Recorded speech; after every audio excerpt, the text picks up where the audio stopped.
Hey, I just want to take a second to share how Autorain got started and just like what the story is behind all of the stuff that we're doing right now with irrigation and all that. So this is my third time owning a business.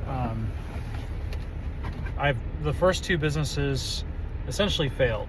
My first business was a landscaping company that I started out in Colorado called Agape Landscapes.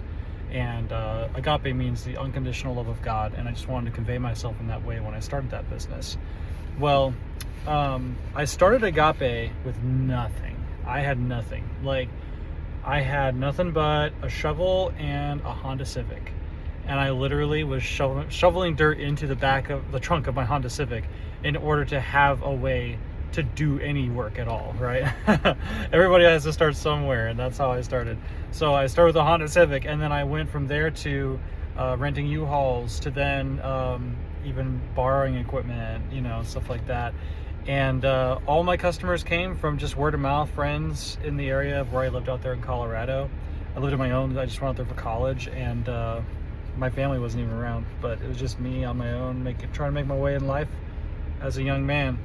And so then I met my wife, Rachel, and in the process of us getting married, we got my first truck, and it was a Chevy 1500. I think it's like a 2001 maybe Chevy 1500 single cab, and that truck got very unlucky when it came into my world because I abused the heck out of that thing. Like, that thing got so overloaded.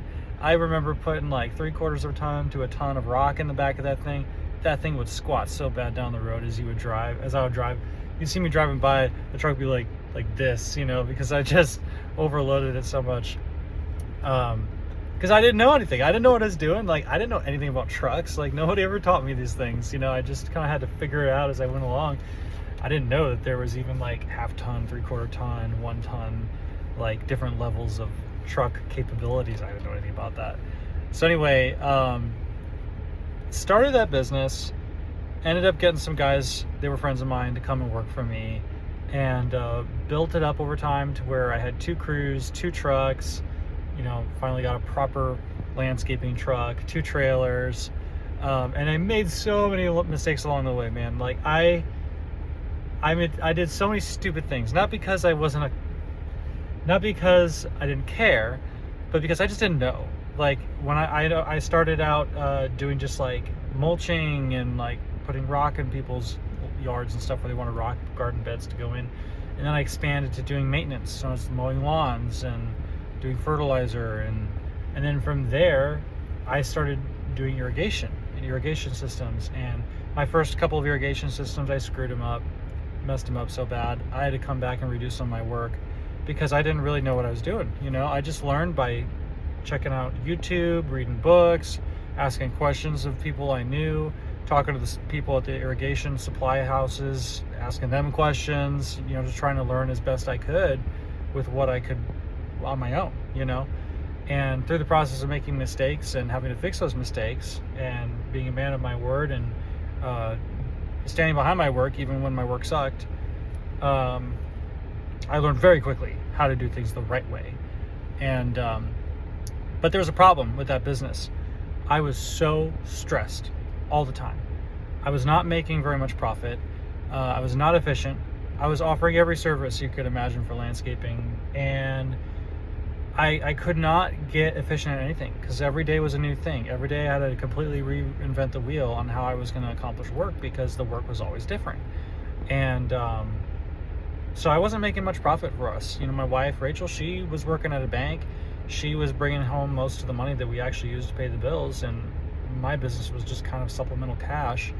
And I was not getting the return out of it that I should have or wanted to get.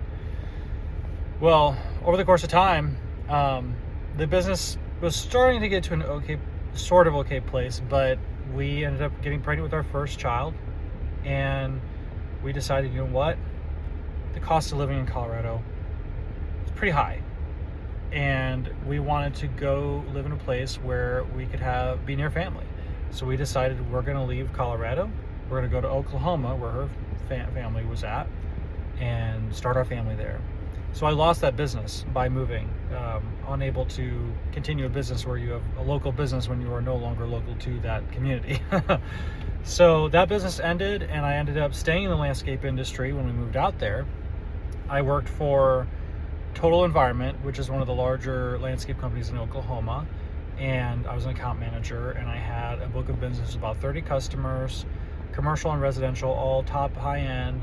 I was responsible for managing the irrigation schedules, keeping track of basically maintaining properties, making sure quality control is being taken care of by the crews who took care of these properties, looking for any issues with the irrigation systems, checking them every week for leaks, breaks, coverage issues, any of those things. And so I learned a lot through that too. And I also learned like how to bill properly, how to take care of a book of business and all those things.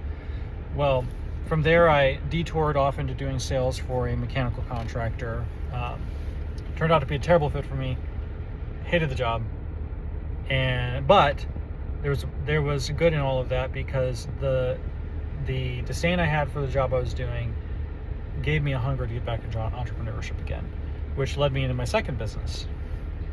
My second business was in e-commerce. I was doing sales online, and Rachel had found this program that taught you how to get into selling on Amazon and creating your own products and sourcing them in China and shipping them over to Amazon's warehouse, to where you basically just say, hey, factory in China, make my product, send it to Amazon, and it gets sent to Amazon, and Amazon does all the work of selling it. So it's essentially a somewhat hands-off business model.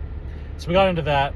It was okay for a while, and then it went really well when we started doing drop shipping, but ultimately that business model fell apart, and we had to pivot and figure out a new way to make income.